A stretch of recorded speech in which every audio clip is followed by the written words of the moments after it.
Basically clinical assessment में मैंने आपको एक बहुत इंपॉर्टेंट चीज बताई थी कि आपकी बैकबोन जो होती है 3 सब्जेक्ट है, psychotherapy and clinical assessment and mental health and psychopathology.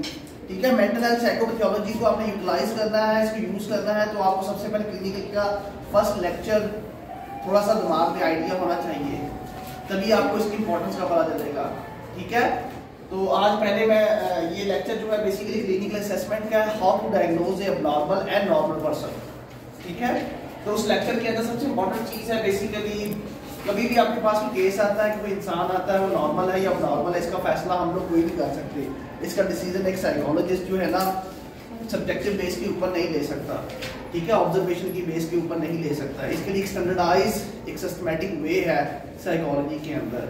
ठीक है, उस वे को चूज करते हैं हम लोग, उसकी बेस के ऊपर लास्ट के ऊपर भी डिसीजन लेते हैं, डिसीजन के बाद आखिर में भी कहते हैं कि आई एम नॉट श्योर।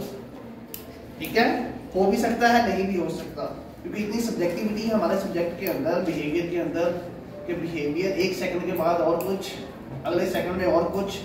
तो हम जितनी भी कोशिश करते हैं एलिमिनेट करने की एरर को, उसके बाद भी आखिर में कहते हैं एलिमिनेट करने के बाद भी कि मुझे भी श्योर नहीं अभी भी, ठीक है, ये चीज़ है या नहीं है, बट मेरे मुताबिक जितनी मैंने सिस्टमेटिक वे में इसको रूल आउट किया, वैल्यूएशन किया, उसके मुताबिक ये चीज़ आई है।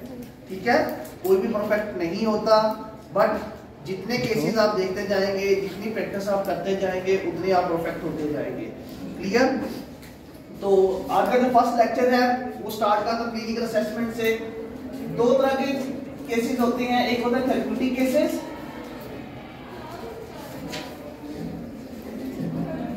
Therapeutic and diagnostic cases. ये 2 तरह के केसेस हैं जो कि आपने लेने हैं। ठीक है, जो आपने अपनी इंटर्नशिप में करनी है। हम ये 3 सब्जेक्ट इसलिए पढ़ रहे हैं कि आपको थोड़ी सी नेक्स्ट सेमेस्टर में इंटर्नशिप करने जाना है, तो थोड़ी सी ओरिएंटेशन आ जाए कि इंटर्नशिप में केस कैसे लेते हैं, केस कैसे नहीं लेते। ठीक है, तो 2 तरह के केसेस होते हैं, थेरेप्यूटिक एंड डायग्नोस्टिक। रिसर्च में मैंने आपको एक चीज पढ़ाई थी, अगर लास्ट क्लास में जाएं तो मैंने बताया था कि केस स्टडीज होती है। केस स्टडी के अंदर 2 तरह की केस स्टडीज होती हैं, स्मॉल एंड डिजाइन होता है एंड क्लिनिकल केस स्टडीज होती है। ऐसा ही था ना, स्मॉल एंड डिजाइन जो था वो फर्दर डिवाइड होता है, वो एक्सपेरिमेंटल डिजाइन था, जिसमें single and multiple case studies होती है। और जबकि नीचे वाले क्लिनिकल केस स्टडीज में प्योर मेडिकल की स्टडीज और मेडिकल में साइकोलॉजी आती है। ठीक है, ये उसका फ्रेमवर्क के अंदर आती है मेडिकल के अंदर। ठीक है, क्लिनिकल साइकोलॉजी। तो क्लिनिकल केसेस में हमारे यहाँ साइकोलॉजी में 2 तरह के केसेस देखने को आते हैं, यानी 2 तरह के केसेस लिए जाते हैं। इसके अलावा भी बहुत ज़्यादा मेथड्स हैं इसको देखने के। 2 पॉपुलर केसेस होते हैं, therapeutic and diagnostic. Therapeutic case ये होता है कि समटाइम जिस तरह आप बीएस कर रहे हैं, बीएस में इतनी नॉलेज नहीं होती, बीएस से सिर्फ आपकी डिग्री को इंट्रोड्यूस करवाया जाता है, सब्जेक्ट को इंट्रोड्यूस करवाया जाता है, यहाँ प्रैक्टिकल वर्क कम होता है। ठीक है, बीएस में फर्दर अब जब एमएस करते हैं या पीएचडी करते हैं, ये साइक डी करते हैं, स्पेशली क्लिनिकल के लिए साइक डी है। ठीक है, जो कि पाकिस्तान में नहीं है। विदाउट साइक डी आप क्लिनिकल साइकोलॉजिस्ट नहीं बनते। ठीक है, तो साइक डी के अंदर अभी यहाँ फर्क ये है कि जब आप बीएस कर रहे होते हैं तो आपको हम हॉस्पिटल में भेजते हैं। हॉस्पिटल में जाके आप लोगों ने ये नहीं होता कि आपको केस दे दिया जाए, क्योंकि आपके पास नॉलेज बहुत कम होती है। आपने मेंटल हेल्थ पढ़ा होता है बट प्रैक्टिकल एक्सपीरियंस नहीं होता है, मेंटल हेल्थ एंड साइकोलॉजी। आपने क्लिनिकल पढ़ा होता है बट इतनी नॉलेज नहीं होती है आपको। ठीक है, अंडरस्टैंडिंग लेवल नहीं होता। आपको ऐसे किया जाता है, एक सुपरवाइजर जो कि यूनिवर्सिटी कह लें, वट एवर वहाँ होते हैं, डॉक्टर होते हैं, जो भी क्लिनिकल साइकोलॉजिस्ट होते हैं, उनके पास भेजा जाता है। सम टाइम जब आपको भेजा जाता है तो वहाँ केस चल रहे होते हैं। एक पेशेंट आया एंजाइटी का, 1 केस, 2 केस, 3 केस, सेशंस होती हैं डिफरेंट। एक वीक में 2 सेशंस होती हैं, आपको पता है ना। सेशन तो काफ़ी कंटिन्यू जा सकते हैं, तो वो देख लीजिएगा। इन सेशंस के अंदर अगर आप अभी इंटर्नशिप के आपको भेजा तो एक बंदे का 40 सेशन चल रहा है, एंजाइटी का पेशेंट है, 40 सेशन चल रहा है, तो आप लोग उसको क्या करोगे, उस सेशन में वो आपको सिर्फ पीछे बिठा देगा। जिसका आप क्लास में बैठे हैं ना, बात को खुद करेगा, सब कुछ खुद करेगा, आपको एज ए ऑब्जर्वर बीच में बिठा देगा, बैक साइड के, और आप इंटरेक्ट नहीं कर सकते। आप सिर्फ ऑब्जर्व करोगे उसका बिहेवियर क्या था। मेंटल स्टेटस एग्जामिनेशन किया है ना आपने लास्ट क्लास में, mental status examination mini marker वो आपने किया होगा, उसमें जो आपने ऑब्जर्वेशन देनी होती है वो आप पेशेंट की ऑब्जर्वेशन देती हैं, उसको नोट कर देते हैं। एक सिंपल सी, जिस तरह मैं कल बताया था, एक छोटी सी समरी बना देते हैं। सेशन 1 आपका होगा, मगर 40 सेशन वो चल रहा था, ठीक है। ये जो सेशन है जिसमें आप बैठे हुए हैं, आपने सिर्फ सेशन अटेंड किया है और उसकी ऑब्जर्वेशन दी है। अगर तो ऐसा है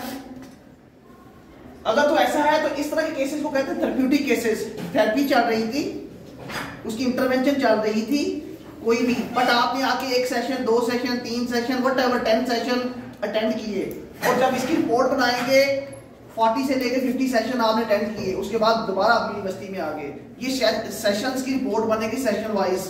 इस रिपोर्ट को कहते हैं थेरेप्यूटिक रिपोर्ट, जो कि आपके बीएस में रिक्वायर्ड है। इसे ऑब्जर्वेशनल भी कहते हैं, ठीक है। 1 पेज का होता है, ये 1 पेज का एक सेशन होता है, फिर दूसरे का दूसरा, फिर तीसरे का तीसरा। आप इसमें डायग्नोज नहीं करते, you are just observing the individual या पेशेंट, व्हाटएवर जो भी है ना, under the supervision of the competent person ना।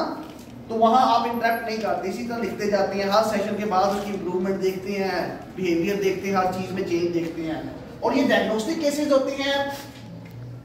ये डायग्नोस्टिक केसेस जो बेसिकली हैं, नाम से जाहिर है डायग्नोज, इसमें ये होता है कि आप एक्सपर्ट हैं। हम अज्यूम करते हैं, जिस तरह आप एमएस में जाएंगे, साइक डी में जाएंगे, तो वहां ये होता है जब आप बहुत ही एक्सपर्ट होते हैं पेशेंट देखने के बाद, तो फिर आपको एज ए सुपरवाइजर अज्यूम किया जाता है।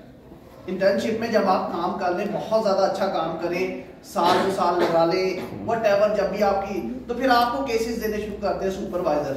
आपके जो डॉक्टर होते हैं वो आपको केस देते हैं, यार ये बंदा वेल डिजर्व है, इसको ना एक्सपर्टीज है, तो इसको केस दिया जाए। जैसे ही पेशेंट आता है तो आपका सुपरवाइजर आपको रिकमेंड कर देता है उस पेशेंट की फर्स्ट सेशन से लेके व्हाटएवर लास्ट सेशन तक आप सारा का सारा केस बनाते हो, ठीक है। फर्स्ट सेशन क्या होते हैं, फर्स्ट 6 सेशन या 10 सेशन जो होते हैं वो बेसिकली इनिशियल सेशंस होते हैं, जिसमें आपने इनटेक लेना होता है, उनकी डेमोग्राफिक इंफॉर्मेशन, केस स्टडीज पूरी की पूरी आपने लेनी होती है। उसके बाद थेरेप्यूटिक सेशंस आ जाता है, फिर व्हाटएवर वो हजारों सेशन की टाइप्स हैं, तो वो आप लोग करते जाएंगे स्टेजेस के ऊपर ना।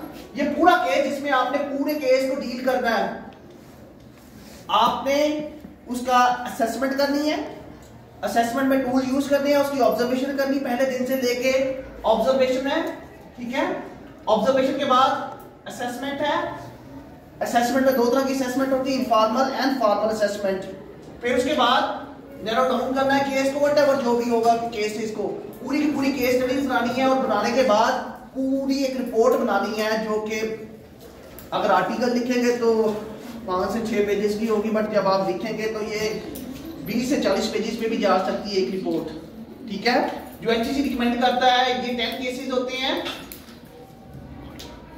एमएस में, और ये 14 होते हैं, व्हाटएवर, ये हर एक के ऊपर यूनिवर्सिटी टू यूनिवर्सिटी वेरी करता है, ठीक है। सेशंस होते हैं कि आपने 250 सेशन से लेके 350 सेशन तक, फॉर एग्जांपल आपने सेशन देखने हैं। सेशन मीन टू से इसके आपने 10 सेशन देखे हैं, 40 से 50 सेशन के दरमियान आप बैठे थे, कितने सेशन हुए आपने अटेंड किए? 10। अगले में इसमें 40 सेशन अटेंड कर दिया आपने, 40 कर दिया, तो कितने आपके सेशन हो गए? 10 प्लस 50।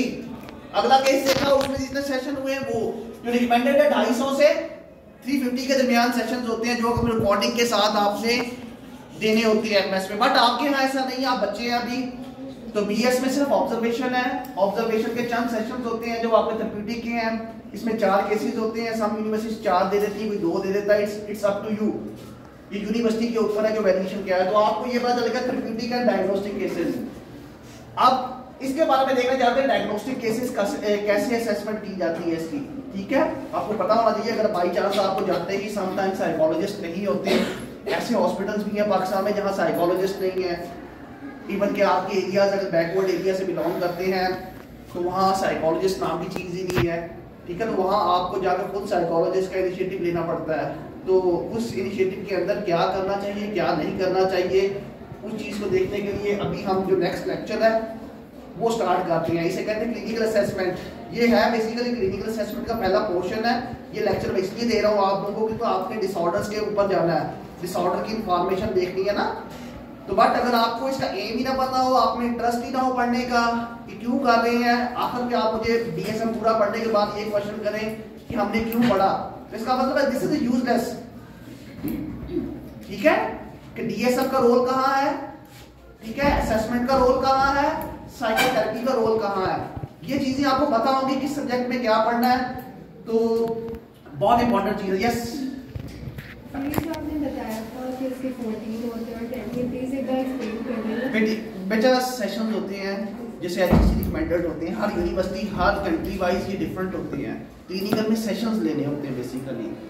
फॉर एग्जांपल एक पेशेंट आया, उसके साथ आपने सारा काम किया 1 से लेके लास्ट, यानी आप कह सकते हैं कि 40 सेशन तक काम किया। 40 सेशन मीन टू से एक हफ्ते में 2 बार आपके पास पेशेंट आता है। पहली बार आया दिस इज द 1 सेशन, दूसरी बार आया 2nd सेशन, ठीक है। इस तरह के सेशन जो होते हैं आपने 250 लेने होते हैं।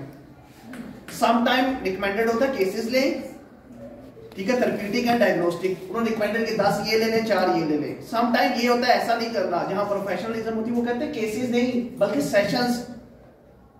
सेशन 250 से 300 के दरमियान होना चाहिए, कोई कहता है 1000 होने चाहिए कि आपने कितने लोगों को अटेंड किया।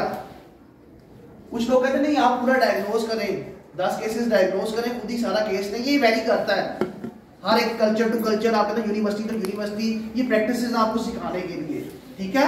तो जाहिर है जिस बंदे को ये आता है इसके अंदर सेशंस है ना, तो ये 2 इंपॉर्टेंट चीजें हैं। आपको ये आता है तो इसी के अंदर ये थेरेप्यूटिक है, इसी के अंदर सेशंस हैं, तो आपको ये सीखना है, ये इंपॉर्टेंट चीज है डायग्नोस्टिक केसेस। अगर आपको पहले दिन कोई एज ए साइकोलॉजिस्ट समझ के केस दे दे तो क्या करें, ब्लैंक, कहां से शुरू करना है, क्या करना है, व्हाटएवर, ठीक है। कहां कौन सी बुक जो आपने पढ़ी थी, जो सब्जेक्ट पढ़ा था, कहां एप्लीकेबल होगा। बट बुक्स तो सबको आती हैं, पढ़ी तो आपने भी होगी, बट एप्लीकेबल करना और सिस्टमैटिक वे में चीजों को लेके चलना, दैट इज वेरी इंपॉर्टेंट, कि कौन सा सब्जेक्ट कहाँ एप्लीकेबल होगा। तो इस सिस्टमैटिक वे में हम थोड़ा सा आगे बढ़ेंगे, ठीक है। आज मैं आपको डायग्नोस्टिक केसेस बता रहा हूँ, ये रिमूव कर दूं। कोई क्वेश्चन डायग्नोस्टिक और थेरेप्यूटिक केसेस में? बहुत इजी था, सिंपल। यस, तो वीडियो बंद कर दूं sir? No no no no no no, बहुत इंपॉर्टेंट चीज सॉल्व वाली है, जो चीजें आपसे मिस होंगी सर। फिर दूसरी स्टार्ट कर दूं, लंबी हो जाएगी सर। हाँ, बंद कर दो।